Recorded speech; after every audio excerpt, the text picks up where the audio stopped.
तो हेलो दोस्तों, आप सभी का स्वागत है मेरी अनदर न्यूज वीडियो में। आज वर्ल्ड हिंदी डे है, तो इसके ऊपर न्यूज होने वाली क्या है क्या नहीं है। हिंदी डे क्यों बनाया जाता है, किस लिए बनाया जाता है, ये आप जानते हो। अपनी मातृभाषा हिंदी है, भारत की नेशनल लैंग्वेज हिंदी है, तो इसके ऊपर न्यूज होने वाली क्या है क्या नहीं, स्टार्ट करते हैं।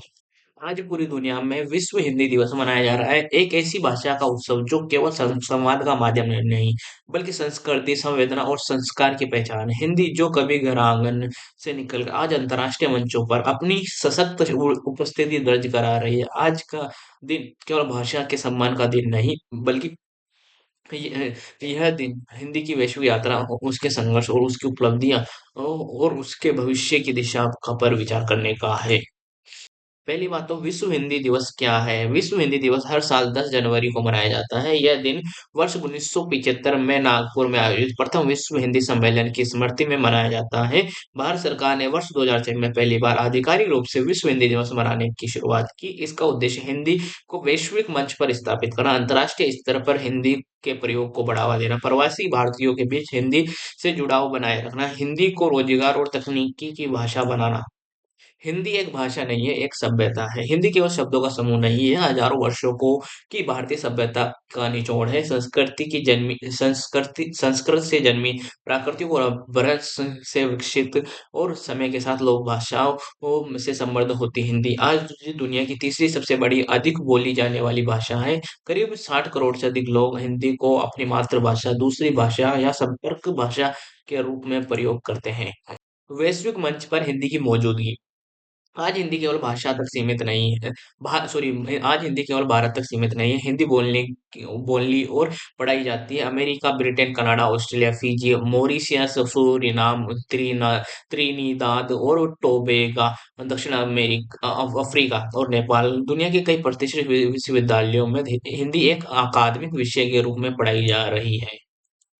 संयुक्त राष्ट्र और हिंदी। संयुक्त राष्ट्र में हिंदी अभी आधिकारिक भाषा नहीं है, लेकिन हिंदी में भाषणों की संख्या बढ़ी है। भारत के प्रतिनिधि हिंदी में ही संबोधन कर रहे हैं। हिंदी अनुवाद और दुभाषाई सेवाएं विस्तृत हुई है। भारत लगातार प्रयास कर रहा है कि हिंदी को संयुक्त राष्ट्र की आधिकारिक भाषाओं में स्थान मिले। डिजिटल युग में हिंदी। डिजिटल क्रांति ने हिंदी की को नई उड़ान दी है। आज social media, YouTube, blog, podcast, news portal, OTT platform, हर जगह हिंदी कंटेंट की माँग तेज़ी से बढ़ रही है। भारत में इंटरनेट उपयोगकर्ताओं का बड़ा वर्ग ही हिंदी में कंटेंट पढ़ना और देखना पसंद करता है। गूगल, मेटा, एक्स, माइक्रोसॉफ्ट जैसी कंपनियाँ हिंदी को प्राथमिक भाषा के रूप में शामिल कर रही है। हिंदी और रोजगार। अब हिंदी केवल साहित्यिक या पत्रकारिता तक सीमित नहीं है। हिंदी में career, digital marketing, content writing, translation, वो localisation, script writing, anchoring, social media management, आज हिंदी जानना रोजगार का एक मजबूत साधन बन चुका है। सरकारी प्रयास क्या है इसके लिए? भारत सरकार ने हिंदी के प्रचार प्रसार के लिए कई कदम उठाए हैं कि राजभाषा अधिनियम, केंद्रीय हिंदी संस्थान, विश्व हिंदी सम्मेलन, हिंदी सेवी सम्मान, विदेशों में हिंदी पीठ की स्थापना, विदेश मंत्रालय द्वारा विश्व के कई देशों में हिंदी अध्यापन संचालित किए जा रहे हैं। प्रवासी भारतीयों के लिए हिंदी एक भावनात्मक सेतु है। हिंदी उन्हें अपनी जड़ों से जोड़ती है, संस्कृति और परंपराओं को जीवित रखती है, नई पीढ़ी को भारतीय पहचान देती है। विदेशों में हिंदी दिवस समारोह भारतीय संस्कृति के उत्सव का रूप ले चुके हैं। अब हम विशेष रिपोर्ट की ओर बढ़ते हैं। आज विश्व हिंदी दिवस पर हम आपको बताएंगे हिंदी का ऐतिहासिक विकास, वैश्विक चुनौतियां, तकनीकी और हिंदी, नई पीढ़ी और हिंदी, या क्या हिंदी बनेगी वैश्विक शक्ति। लेकिन उससे पहले एक उस छोटी सी ब्रेक लेते हैं। हिंदी का वैश्विक इतिहास और ऐतिहासिक विकास एक विस्तृत यात्रा है। हिंदी का इतिहास हजारों वर्षों से फैला हुआ है। यह भाषा किसी एक दिन या एक कालखंड में नहीं बनी, बल्कि यह निरंतर विकसित होती हुई भारतीय समाज की आवाज बनती गई। हिंदी की जड़ें संस्कृत में है, संस्कृत से निकलती है प्राकृत, अपभ्रंश और फिर धीरे धीरे अब अवहट, ब्रज, अवधी, मैथिली जैसी बोलियों से गुजरते हुए आधुनिक हिंदी का स्वरूप बना।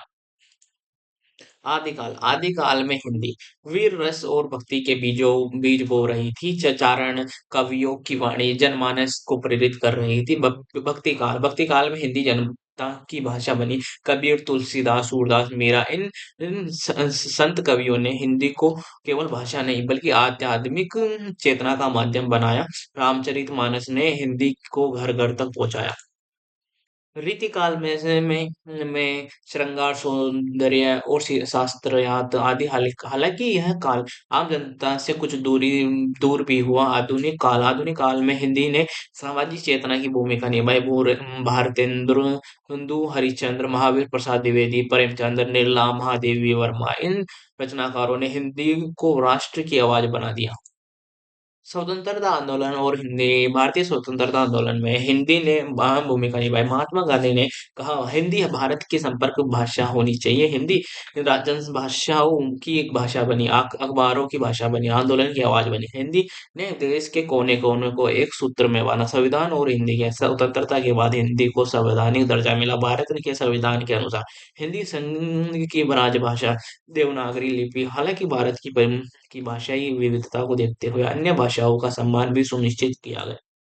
हिंदी साहित्य का वैश्विक प्रभाव। आज हिंदी साहित्य सिर्फ भारत तक सीमित नहीं है। हिंदी की रचनाएं अंग्रेजी, फ्रेंच, जर्मन, स्पेनिश, जापान जैसी भाषाओं में अनुदित हो रही हैं। पर प्रेमचंद के उपन्यास विश्व साहित्य का हिस्सा बन चुके हैं।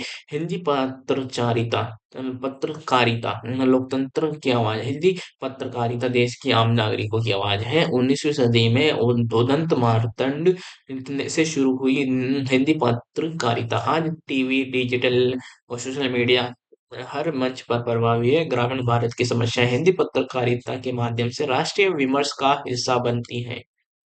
हिंदी सिनेमा और वैश्विक ब्रांड। हिंदी सिनेमा जिसे दुनिया बॉलीवुड के नाम से जानती है, आज भारत की सबसे बड़ी सॉफ्ट पावर। हिंदी फिल्में रूस, मध्य एशिया, अफ्रीका, खाड़ी देश में लोकप्रिय है। राज कपूर से लेकर शाहरुख खान तक हिंदी सिनेमा ने भारत की छवि को वैश्विक स्तर पर गढ़ा है। हिंदी संगीत और लोकप्रिय संस्कृति। हिंदी गीत भावनाओं की सार्वभौमिक भाषा बन चुके हैं। शास्त्रीय, लोक, फिल्मी, आधुनिक, पॉप हर रूप में हिंदी संगीत सीमाओं को लांघता है। हिंदी और शिक्षा। देश विदेश के विश्वविद्यालयों में हिंदी एक महत्वपूर्ण विषय है। नई शिक्षा नीति में मातृभाषा और हिंदी को प्राथमिकता दी गई है। शोध, अनुवाद और भाषा विज्ञान में हिंदी की भूमिका बढ़ रही है। आलोचना और चुनौतियां क्या है? हालांकि हिंदी की यात्रा आसान नहीं रही। अंग्रेजी का प्रभुत्व, तकनीकी शब्दावली की कमी, शहरी वर्ग में झिझक, शिक्षा में असमान प्रयोग में ये हिंदी के सामने बड़ी चुनौतियां रही। लेकिन हर चुनौती के साथ हिंदी और अधिक सशक्त हुई है। तकनीक और हिंदी। डिजिटल युग की नई भाषा। 21वीं सदी को तकनीक और सूचना का युग कहा जाता है। ऐसे समय में किसी भी भाषा का भविष्य इस बात पर निर्भर करता है कि वह तकनीक के साथ कितनी तेजी से कदम मिलाता है। हिंदी इसने इस चुनौती को एक अवसर में बदला है। आज हिंदी मोबाइल स्क्रीन पर, कंप्यूटर कीबोर्ड पर, आर्टिफिशियल इंटेलिजेंस में है, वॉइस असिस्टेंट में है। यानी हिंदी अब सिर्फ किताबों की भाषा नहीं बल्कि डिजिटल दुनिया की सक्रिय भाषा है। इंटरनेट और हिंदी की बढ़ती पहुंच। भारत तो दुनिया के सबसे बड़े इंटरनेट उपयोगकर्ता देशों में से एक है और इस दिन उपयोगकर्ताओं का बड़ा हिस्सा हिंदी भाषी है। इंटरनेट पर हिंदी की उपस्थिति पिछले कुछ वर्षों में कई गुना बढ़ी है। हिंदी वेबसाइट्स और ऐप्स की संख्या बढ़ी है। ई कॉमर्स में हिंदी का प्रयोग बढ़ा है। अब उपभोक्ता अपनी भाषा में खरीदारी कर सकता है, बैंकिंग कर सकता है, सरकारी सेवाएं ले सकता है। सोशल मीडिया और हिंदी। सोशल मीडिया ने हिंदी को अभिव्यक्ति की नई ताकत दी है। फेसबुक, एक्स मतलब ट्विटर, इंस्टाग्राम, यूट्यूब हर मंच पर हिंदी कंटेंट की भारी मांग है। हिंदी न्यूज़ चैनल, स्वतंत्र पत्रकार, कंटेंट क्रिएटर, कवि और लेखक आज सीधे लाखों दर्शकों से जुड़ रहे हैं। हिंदी में रील्स, शॉर्ट्स, पॉडकास्ट नई पीढ़ी की आवाज बन चुके हैं। आर्टिफिशियल इंटेलिजेंस और हिंदी एआई के क्षेत्र में हिंदी अपनी जगह बना रही है। आज हिंदी में वॉइस टाइपिंग और हिंदी में speech to text, Hindi translations tool, Hindi chatbot तेजी से विकसित हो रहे हैं। सरकारी और निजी संस्थान हिंदी भाषा मॉडल विकसित कर रहे हैं ताकि तकनीकी तकनीक आम जनता तक पहुंच सके। एआई के माध्यम से हिंदी शिक्षा आसान हो रही है। दिव्यांगों के लिए सुविधा बढ़ी है। डिजिटल समावेश मजबूत हुआ है।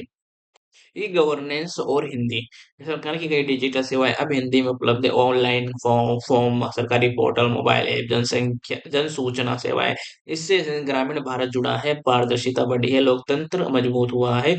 हिंदी ने डिजिटल प्रशासन को जन सुलभ बनाया है। नई पीढ़ी और हिंदी। यह कहा जाता रहा है कि नई पीढ़ी हिंदी से दूर हो रही है, लेकिन वास्तविकता इससे अलग है। नई पीढ़ी हिंदी को नए रूप में अपना रही है। मिश्रित भाषा इंग्लिश इंग्लिश से का प्रयोग कर रही है। हिंदी में अपनी बात खुलकर रख रही है। युवा हिंदी में स्टार्टअप को चला रहे हैं, हिंदी में कंटेंट बना रहे हैं, हिंदी में विचार रख रहे हैं। यह हिंदी का नया रूप है जो समय के साथ बदल रहा है लेकिन जीवंत है। हिंदी स्टार्टअप और डिजिटल अर्थव्यवस्था। हिंदी अब डिजिटल अर्थव्यवस्था का हिस्सा है। हिंदी आधारित news app, education platform, OTT channel, local commerce app तेजी से उभर रहे हैं। इनका लक्ष्य है भारत के उन करोड़ों लोगों तक पहुंचना जो अपनी मातृभाषा में जानकारी और सेवाएं चाहते हैं। हिंदी शिक्षा ऑनलाइन विस्तार किया है। ऑनलाइन शिक्षा ने हिंदी सीखने को अब और आसान बना दिया है। आज online course, YouTube channel, e books और डिजिटल लाइब्रेरी, हिंदी साहित्य और व्याकरण दुनिया के किसी भी कोने से पढ़े जा सकते हैं। विदेशों में रहने वाले छात्र भी हिंदी से जुड़ पा रहे हैं। चुनौतियाँ अब भी मौजूद है। डिजिटल युग में भी हिंदी के सामने चुनौतियाँ हैं। मानकीकरण की कमी, तकनीकी शब्दावली का अभाव, गुणवत्तापूर्ण कंटेंट की ज़रूरत, शुद्धता बनाम लोकप्रियता का दबंध। लोग लेकिन विशेषज्ञों का मानना है कि हर नई भाषा क्रांति में ये चुनौती स्वाभाविक है। विशेषज्ञों की राय। भाषा विशेषज्ञ कहते हैं यदि तकनीक जनता की भाषा बोलने लगे तो भाषा कभी कमजोर नहीं होती। हिंदी के साथ भी यही हो रहा है आगे। ये अब सवाल है, वैश्विक मंच पर हिंदी की क्या स्थिति? अंतर्राष्ट्रीय राजनीति और कूटनीति में हिंदी, क्या हिंदी बनेगी विश्व भाषा?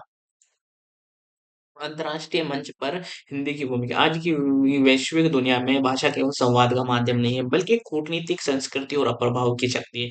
हिंदी इस संदर्भ में धीरे-धीरे अंतर्राष्ट्रीय मंच पर अपनी पहचान मजबूत कर रही है। भारत के प्रधानमंत्री, राष्ट्रपति और विदेश मंत्री अंतर्राष्ट्रीय मंचों पर हिंदी भाषण देकर दुनिया को यह संदेश दे चुके हैं कि हिंदी हम आत्मविश्वास की भाषा है। संयुक्त राष्ट्र और हिंदी। एक लंबी यात्रा। संयुक्त राष्ट्र में अभी 6 आधिकारिक भाषाएं, अंग्रेजी, फ्रेंच, स्पेनिश, रूसी, चीनी, अरबी। हिंदी भाषा अभी इस सूची में शामिल नहीं है, लेकिन इसके लिए प्रयास जारी है। हर वर्ष संयुक्त राष्ट्र में हिंदी दिवस मनाया जाता है। हिंदी भाषण की संख्या बढ़ रही है। अब अनुवाद सेवाएं विस्तारित की जा रही है। भाषण का तर्क स्पष्ट है। दुनिया की सबसे अधिक बोली जाने वाली भाषाओं में से एक हिंदी को वैश्विक संस्थानों में प्रतिनिधित्व मिलना चाहिए।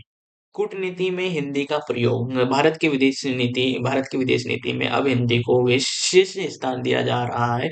द्विपक्षीय बैठकों में हिंदी प्रभावी, भारतीय सम्मेलनों में हिंदी, सांस्कृतिक कूटनीति में हिंदी भाषण भावनात्मक जुड़ाव पैदा करते हैं जो कूटनीतिक संबंधों को मजबूत बनाते हैं। वैश्विक हिंदी सम्मेलन। हिंदी विश्व हिंदी सम्मेलन हिंदी के प्रचार प्रसार का सबसे बड़ा अंतर्राष्ट्रीय मंच है। अब तक कई देशों में आयोजन, हजारों विद्वानों की भागीदारी, शोध और विमर्श। इन सम्मेलनों ने हिंदी को वैश्विक बौद्धिक मंच पर स्थापित किया है। विदेशों में हिंदी शिक्षा। विदेशों में हिंदी सीखने वाले लोगों की संख्या लगातार बढ़ रही है। विश्वविद्यालय में हिंदी विभाग, भारतीय दूतावास द्वारा कक्षाएं, सांस्कृतिक केंद्र। कारण स्पष्ट है, भारत की आर्थिक शक्ति, बॉलीवुड की लोकप्रियता, योग और आयुर्वेद। हिंदी अब विदेशी भाषा नहीं बल्कि उपयोगी भाषा बन रही है। सॉफ्ट पावर और हिंदी। सॉफ्ट पावर के रूप में हिंदी की भूमिका बेहद महत्वपूर्ण है। सिनेमा, संगीत, साहित्य, योग, आध्यात्म, इन सभी के माध्यम से हिंदी भारत की सांस्कृतिक पहचान दुनिया तक पहुंचा रही है। हॉलीवुड की तरह बॉलीवुड भी भारत की भाषा और संस्कृति का राजदूत है। तो ये थी आज की बढ़िया सी न्यूज़, अच्छी चीज़ है भाई। लेकिन मेरी तो मदर टंग है ढूंढाड़ी, तो राजस्थान की लैंग्वेज है, तो वो मेरी मदर टंग है। लेकिन मैं हिंदी बोलता हूँ, मेरे को बहुत इंग्लिश भी आती है, संस्कृत भी आती है, थोड़ी थोड़ी आती है, सब लोग की है। तो मिलते हैं नेक्स्ट न्यूज़ वीडियो में।